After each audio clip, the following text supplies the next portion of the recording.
Hello friends, welcome back to motor defined. আমি আপনাদের host and দোস্ত অরিন্দম ঘোষ, আর আজকে ফাইনালি আপনাদের জন্য নিয়ে চলে এসেছি আরও একবার 2025 হন্ডা অ্যাক্টিভা 125, কিন্তু এটা এইচ স্মার্ট মডেল, যেখানে আপনি এখন ব্লুটুথ পাচ্ছেন। আর টাইটেল থাম্বনেল থেকে আপনারা অলরেডি বুঝে নিয়েছেন, ভিডিওতে আপনাদের সাথে এই স্কুটারটার একটা ডিটেল রাইড রিভিউ শেয়ার করব। কিন্তু শুধুমাত্র রাইড এক্সপিরিয়েন্স নয়, এখানে যেহেতু এটা ওবিডি 2B মডেল, কী কী এখানে চেঞ্জেস পাচ্ছেন, feature specification, price, mileage, everything in detail discussion করব, সো দ্যাট ভিডিওর এন্ড পর্যন্ত যেন আপনাদের কাছে একটা ক্লিয়ার আইডিয়া থাকে যে 125cc সেগমেন্টে এই স্কুটারটা কিনলে কতটা ঠিক হতে পারে যদি আমি এই স্কুটারটাকে এর কম্পিটিশনের সাথেও কম্পেয়ার করি। And very special thanks to star Honda Krishnanagar for providing me this bike, যাতে আমি আপনাদের পর্যন্ত এই ভিডিওটা পৌঁছে দিতে পারি।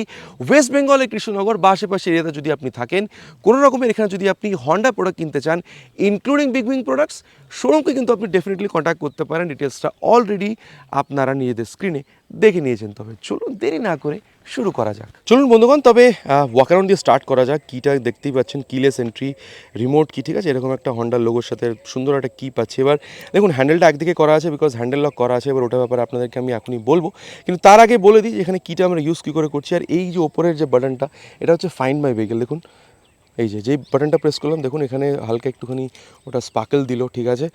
এবার দেখুন বিপ সাউন্ডটা নেই, সাউন্ডটা হলে আরেকটু বেটার হতো ইন্ডিকেট করার জন্য, কিন্তু ঠিক আছে, এটা আপনি পাচ্ছেন।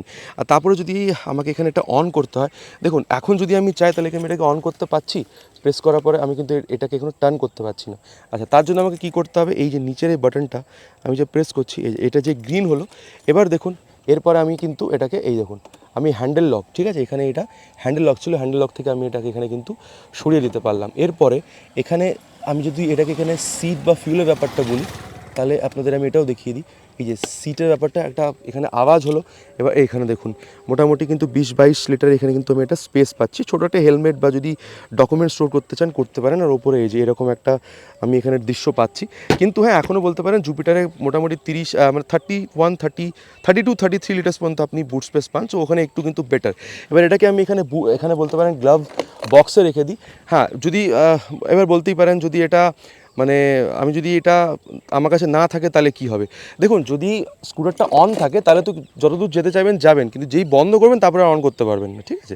সো এটা একটা ব্যাপার। এইবার স্কুটারটাকে আমি এখানে অন করি, এই দেখুন এখান দিয়ে এই প্রসেসটা এখানে করে দিলাম। এবার কিন্তু এটা দেখুন এখানে অন হয়ে গেছে। এবার এখানে কিন্তু এটা সবথেকে বড় চেঞ্জ, আগেও আমরা টিএফটি কনসোল পাচ্ছিলাম কিন্তু ওটাতে ব্লুটুথ ছিল না, ওটাতে এই কিলেস এন্ট্রিটা ছিল না, রিমোট কিটা ছিল না। তো এখানে যে এই স্মার্ট মডেলে আমরা এটা পেয়ে গেছি।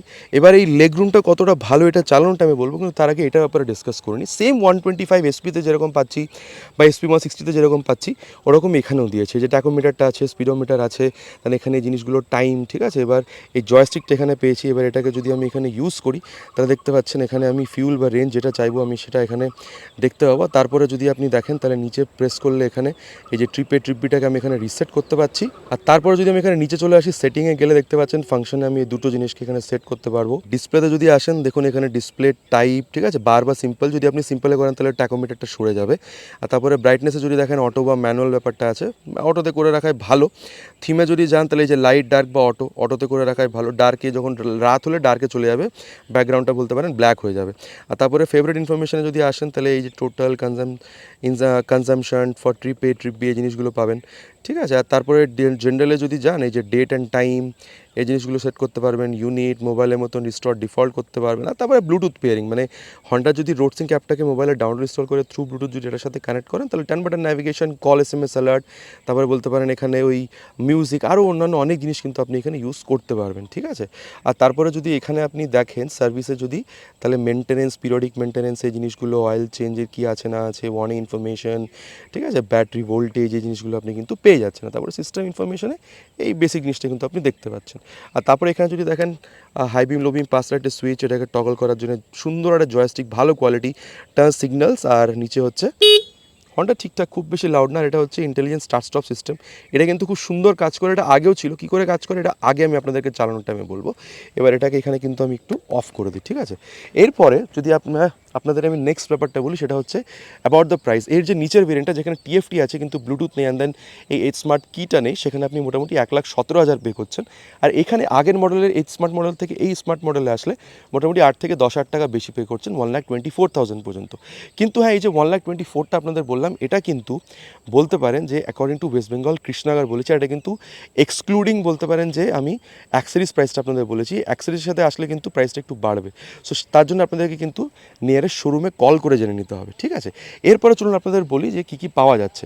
দেখুন, কালার মোটামুটি আগের মতনই আছে, খুব বেশি চেঞ্জ আপনি পাবেন না। আর তারপরে ফ্রন্ট ভিউটা যদি আমি আপনাদেরকে বলি, সেম আগের মতনই, মানে বলতে পারেন আগের এর যে ভেরিয়েন্টটা এসেছিল টিএফটি কনসোল দিয়ে সেরকমই আছে। এখানে ক্রোম এলিমেন্টের ইউজ, আগেও কিন্তু আমরা এখানে এলইডি পেতাম, কিন্তু এখন এই শেপটাকে চেঞ্জ করে দেওয়া হয়েছে। আগে টিএফটি কনসোল মডেলে আমরা দেখেছি এখানে কিন্তু আমরা ফাইবার পাচ্ছি, এখানে হন্ডার লোগোর সাথে নাম্বার প্লেট লাগানোর জায়গা, এখানেও টার্ন ইন্ডিকেটার বাল্বের, আর এখানে এলইডি বলতে পারেন যে এই ডিআরএলটাও কিন্তু আমরা এখানে পেয়ে যাচ্ছি। বলতে পারেন এখানে মেটালিক মাডগার্ড, টায়ারটা কিন্তু একদমই সেম 90/90 সেকশনের with 12 inches of alloy wheel. তারপরে কম্বি ব্রেকিং সিস্টেমটা কিন্তু আছে, রিয়ার ব্রেক অ্যাপ্লাই করলেও ফ্রন্ট ব্রেকটা সুন্দরভাবে অ্যাপ্লাই হয়ে যায়। আর এখনও নিসান ক্যালিপারের সাথে কিন্তু 190 mm এর ডিস্ক ব্রেক পাচ্ছি, এটা চেঞ্জ হয়নি। আর রিফ্লেক্টর কিন্তু আমরা দুদিকেই পেয়ে যাচ্ছি। আর টেলিস্কোপিক ফোক এটাও সেম আছে, কোনো চেঞ্জ হয়নি। এবার এখানে এই লেগ স্পেসটা কতটা আমি এখানে ভালো পাচ্ছি, এটা কিন্তু আমি আপনাদেরকে আগে চালানোর টাইমে বলবো, ঠিক আছে? আর তারপরে এখানে কিন্তু এই গ্লাভ বক্সটা আছেই। আচ্ছা, আরেকটা ব্যাপার যেটা আমরা টিএফটি কনসোলেও দেখেছিলাম, সেটা হচ্ছে এই যে এখানে এই C type mobile charging port, এটাও কিন্তু আমরা পেয়ে যাচ্ছি। আর হ্যাং করার জন্যে এখানে এই যে এই ব্যাপারটা কিন্তু আছে, বা যদি আপনি নিচে দেখেন এখানেও আপনি কিন্তু হ্যাং করার জন্য এই ব্যাপারটা কিন্তু পেয়ে যাচ্ছেন। আর তারপরে যদি আপনি এখানে রিয়ার পোর্শনে আসেন, তাহলে এখানে এই যে ফুট রেস বা এই যে side stand cut off sensor বা মেন স্ট্যান্ড, এগুলো পাচ্ছেন। ইঞ্জিনে দেখুন খুব একটা কিন্তু এখানে আপনি চেঞ্জ পাবেন না, এখন approximately 125cc single cylinder air cool ফিলেটেড ইঞ্জিন পাবেন। কিন্তু হ্যাঁ, OBD2B ইঞ্জিন, সো বলতে পারেন একটা সেন্সার এখানে এক্সট্রা অ্যাড করা হয়েছে। কিন্তু পাওয়ার ফিগার্সে খুব বেশি কিন্তু এখানে চেঞ্জ পাবেন না। 8.3 PS এর ম্যাক্স পাওয়ার আর 10.4 নিউটন মিটারের ম্যাক্স টর্ক আপনি এখনও এখানে সেম পাবেন। আর একটা এখানে লেডিস ফুট রেস্ট আসে অ্যাজ অ্যান অ্যাক্সেসরিজ, কিন্তু ওটা এখন এখানে কিন্তু ইনস্টল করা হয়নি। এরপরে আপনি যদি রিয়ার পোর্শনটাতে আসেন, তাহলে কিন্তু সেম বলতে পারবো। এখানে এই যে টেল ল্যাম্প আগের মতনই, অ্যাক্টিভা 125 এখানে লেখা আছে, সেম টেল ল্যাম্প, সেম এখানে বাল্ব ইন্ডিকেটার, এখানে কোনো রকমের চেঞ্জ কিন্তু পাবেন না। আর একটা কথা যেটা আপনাদেরকে আমি বলতে চাইবো, এখানে আমি আপনাদেরকে এখানে আরেকবার দেখিয়ে দিই। এই যদি আমি এটা এখানে ফিউল এরিয়াটা ওপেন করি, 5.3 লিটার্সের এখানে ক্যাপাসিটি, মানে সিট থেকে নামতে হবে না। এটা খুলে যদি আপনি দেখেন, এখানে কিন্তু আমি এখানে ফিউলটাকে আমি কিন্তু রিফিল করাতে পারবো। মোটামুটি বলতে পারেন 40 থেকে 45 মধ্যে কিন্তু আমি এখানে মাইলেজও এক্সপেক্ট করতে পারি।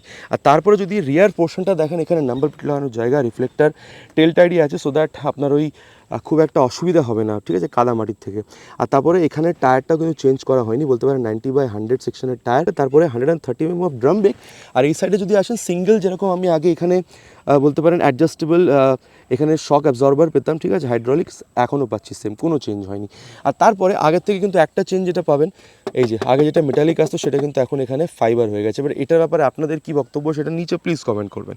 আর তারপরে এখানে এই যে গ্র্যাব হ্যান্ডেলটা দেখছেন, এই গ্র্যাব হ্যান্ডেলটা কিন্তু যথেষ্ট ভালো। মানে যদি আপনি বসে এখানে মানে ধরে বসতে চান রাইড করার জন্য, মানে রাইডের টাইমে যদি ধরে বসেন না, কোনো রকমের আপনার কোনো অসুবিধা ফিল হবে না। সিটটা দেখুন, কুশনিংটা আমি আগে আপনাদের চালানোর টাইমে বলবো, কিন্তু হ্যাঁ, এটা বলতে পারি যে seat height is around 765 mm। আপনার হাইট যদি 5'2'3" পর্যন্ত হয়, খুব একটা অসুবিধা হবে না স্কুটারটাকে চালাতে। এবার বসার পর এখানে লেগ স্পেসটা কীরকম, আবার বলছি লেগ রুমটা আগে চালানোর টাইমে আমরা এখানে ডিসকাস করব। আর তারপরে যদি আমি আপনাদেরকে বলি, ঠিক আছে, সেটা হচ্ছে অ্যাবাউট দিস গ্রাউন্ড ক্লিয়ারেন্স। মোটামুটি আপনি 162 mm পর্যন্ত পেয়ে যাবেন, এখানে কোনো অসুবিধা হওয়ার খুব একটা কথা নয়। আর তারপরে যেটা আমি আপনাদের বলবো, সেটা হচ্ছে অ্যাবাউট ইটস ওয়েটটা খুব একটা এখনও জানা যেতে পারেনি যে কম হয়েছে না বেড়েছে। বাট হ্যাঁ, আগেও আমরা দেখেছি, ঠিক আছে, যে খুব একটা কিন্তু বেড়েছিল না এর, যখন আমরা টিএফটি কনসোল মিটারটা দেখেছিলাম, এইচ স্মার্ট না, এর নিচের যে মডেলটা, সেখানে তো মোটামুটি আগে যেরকম 109 ছিল, এখনও মোটামুটি এরকমই ধরতে পারেন। নোটিফিকেশন পেলেই আমি আপনাদের জন্য পিন কমেন্ট বা ডিসক্রিপশন বক্সে ওটা আপনাদেরকে জানিয়ে দেবো যে ওয়েট কতটা কমেছে বা বেড়েছে। আর তারপরে যেটা আমি আপনাদেরকে বলবো, সেটা হচ্ছে অ্যাবাউট দ্য মিরর। দেখুন, মিরর কতটা ভালো রিয়ার ভিউ দিচ্ছে আগে আমি আপনাদেরকে চালানোর টাইমে বলবো, কিন্তু তার আগে আপনাদের জন্য আমি এখানে একবার এর যে বলতে পারেন এক্সস্ট সাউন্ডটা, সেটাও আমি আপনাদেরকে এখানে শুনিয়ে দিতে চাই।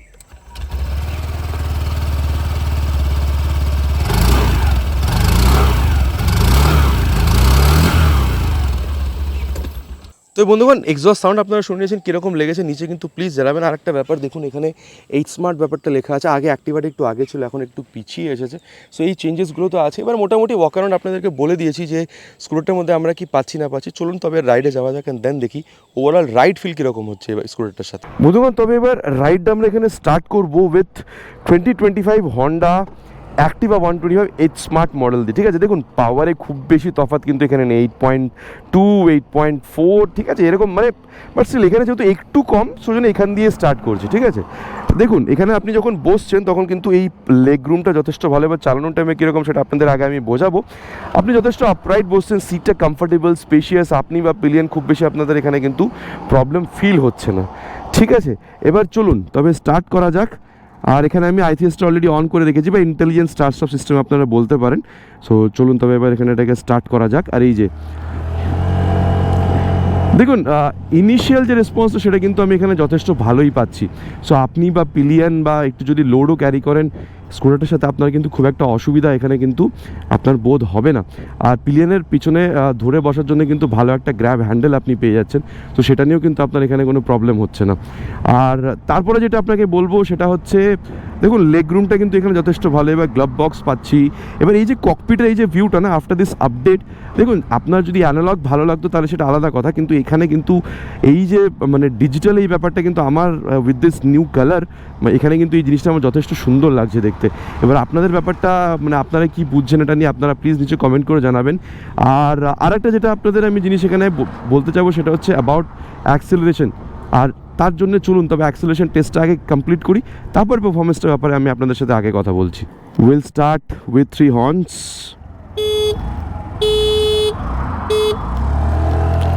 Have kept it on full throttle. Let's see.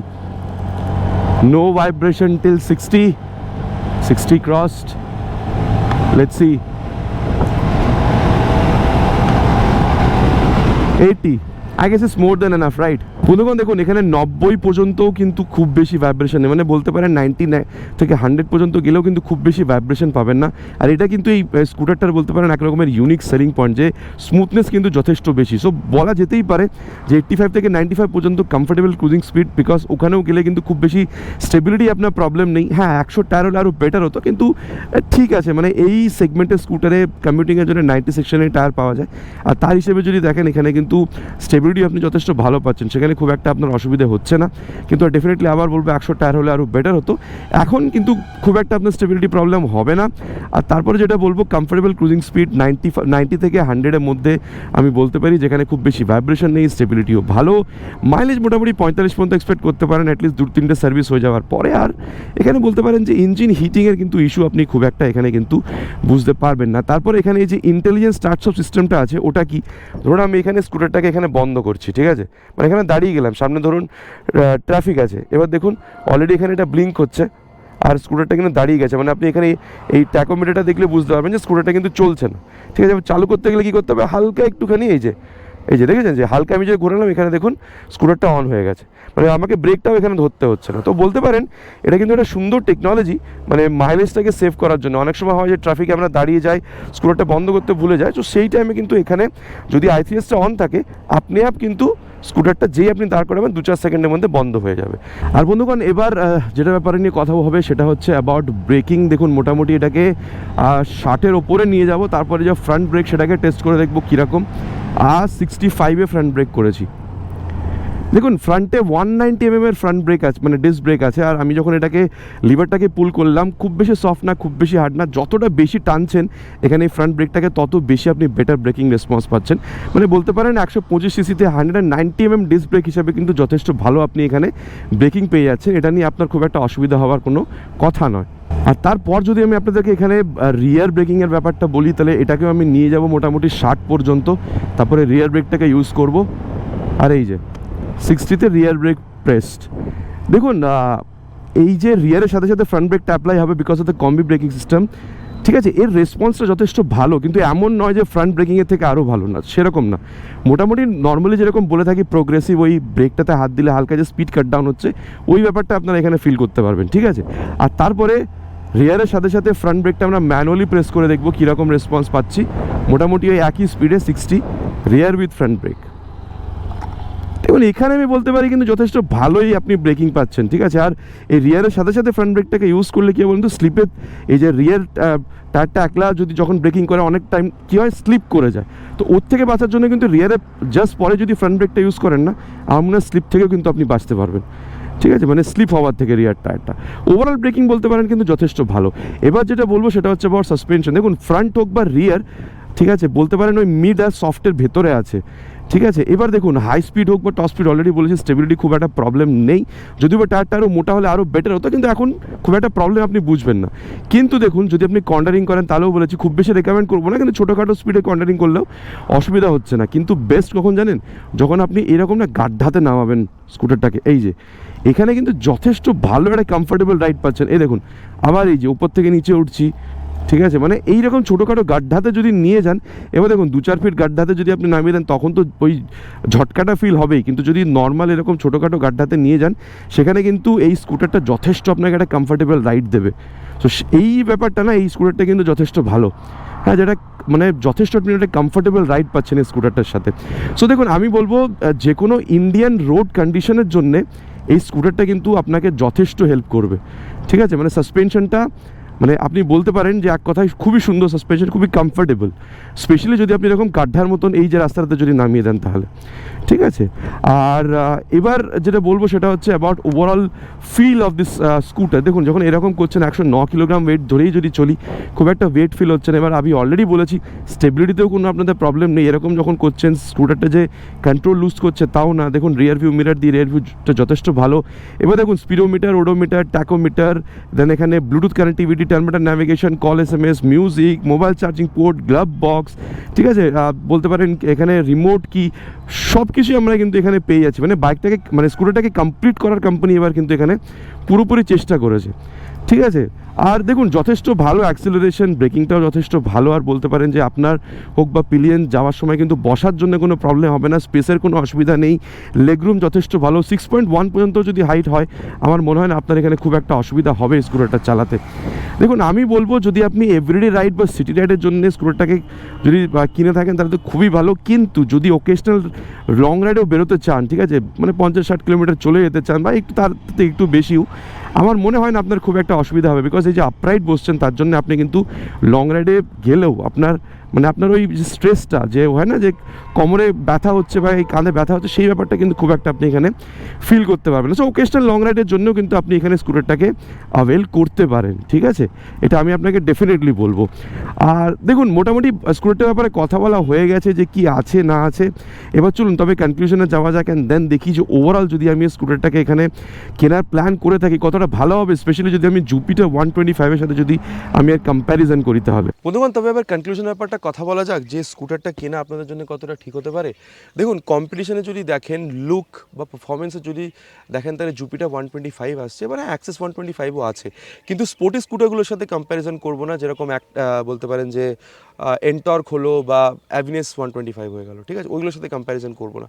প্রাইসটা যদি দেখেন জুপিটার 125 এখনও কিন্তু 1,21,000-21,500 মধ্যে আসছে, 3-4 টাকা কিন্তু এখনও আপনি এখানে বেশি পে করছেন। এবার বুঝতে হবে কার জন্য কোন স্কুটারটা ঠিক হবে।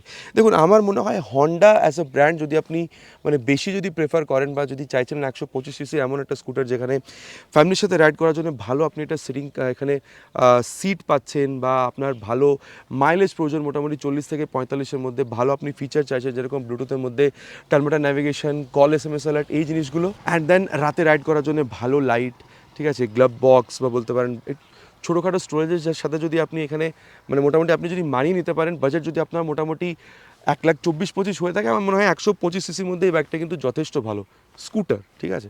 কিন্তু দেখুন যদি আরেকটু বেশি প্র্যাকটিক্যালিটি আপনার দরকার, যেরকম আরেকটু বেশি বুট স্পেস আপনার চাই, আরেকটু বেশি অ্যাক্সেলারেশন, আরেকটু বেটার ব্রেকিং, ঠিক আছে, আর মোটামুটি আপনার বাজেটে যদি এরকমই হয়ে থাকে 1,20,22-এর মধ্যে, আমার মনে হয় 2-4 হাজার টাকা কম দিলেও কিন্তু জুপিটারও কিন্তু একটা ভালো প্রোডাক্ট আপনার জন্য মার্কেটে আছে। আর অ্যাক্সেস 125 তো আগের থেকেই আছে, ঠিক আছে, মানে ওটার practicality not as good as Jupiter, কিন্তু ভালো বলতে পারেন, ঠিক আছে। তাহলে বন্ধুগণ মোটামুটি এই স্কুটারটাতে কি আছে না আছে, কি চেঞ্জ হয়েছে, কি প্রাইস, বলতে পারেন এখানে difference with Axis and Jupiter, ঠিক আছে, এভরিথিং আপনাদের সাথে আমি এখানে ডিসকাস করেছি। এবার আপনাদের কি মনে হচ্ছে আফটার আপডেট কি আপনি এই স্কুটারটা কিনবেন, নাকি এখন জুপিটারের সাথে যাবেন, অ্যাক্সেসের সাথে যাবেন, না অন্যান্য আরও কোনো 125 সিসি স্কুটারের সাথে যাবেন? নিচে কমেন্ট করে কিন্তু জানাতে প্লিজ ভুলবেন না। আশা করছি ভিডিওটা আপনাদের ভালো লেগেছে। যদি ভিডিওটা ভালো লেগে থাকে, ভাইকে মোটিভেট করার জন্য এই ভিডিওতে একটি লাইক, আর চ্যানেলে যদি প্রথমবার এসে থাকেন চ্যানেলটাকে সাবস্ক্রাইব করে বেল বাটনটা অলে হিট করতে প্লিজ ভুলবেন না। আগেন ইটস মাই রিকোয়েস্ট, খুব তাড়াতাড়ি আপনাদের সাথে দেখা হবে এরকম একটা ভিডিওতে বাইক বা স্কুটারের সাথে। Till then right safe and জয় হিন্দ।